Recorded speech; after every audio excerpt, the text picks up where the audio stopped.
ICC T20 ప్రపంచ cup 2026కు team India సిద్ధమవుతోంది.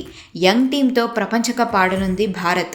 దాంతో భారత్పై ఎన్నో ఆశలు నెలకొన్నాయి. న్యూజిలాండ్తో జరిగిన టీ20 సిరీస్లో స్టార్ ఓపెనర్ అభిషేక్ శర్మ సంచలనం సృష్టించాడు.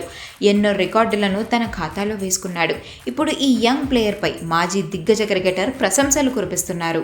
అభిషేక్ శర్మ ప్రపంచ కప్ టోర్నమెంట్లో అత్యధిక పరుగులు చేసిన ప్లేయర్గా మాత్రమే కాకుండా ప్లేయర్ ఆఫ్ ది టోర్నమెంట్ అవార్డును కూడా సొంతం చేసుకుంటాడని అంటున్నారు ఆస్ట్రేలియా మాజీ కెప్టెన్ రికీ పాంటింగ్. నిజం చెప్పాలంటే అనుభవం లేకపోవడం అనేది తనకొక పాజిటివ్ థింగ్. అతను అత్యధిక పరుగులు చేయడమే కాకుండా ప్లేయర్ ఆఫ్ ది టోర్నమెంట్ అయ్యే అవకాశం కూడా ఉందని స్పష్టం చేశారు పాంటింగ్. అభిషేక్ అంతటి ప్రభావవంతుడని నేను నమ్ముతున్నాను. ఒకవేళ తను రాణిస్తే భారత్ను ఓడించడం ఎవ్వరికైనా కష్టమవుతోంది. కానీ విఫలమైతే భారత్కు మిగతా టీమ్స్ లాగానే ఒత్తిడికి లోనవుతుంది. అందుకే ఈ ప్రపంచ కప్లో భారత్ తరపున అభిషేక్ శర్మ చాలా కీలకమైన ప్లేయర్ అంటూ అభిషేక్ను పొగిడారు రికీ పాంటింగ్.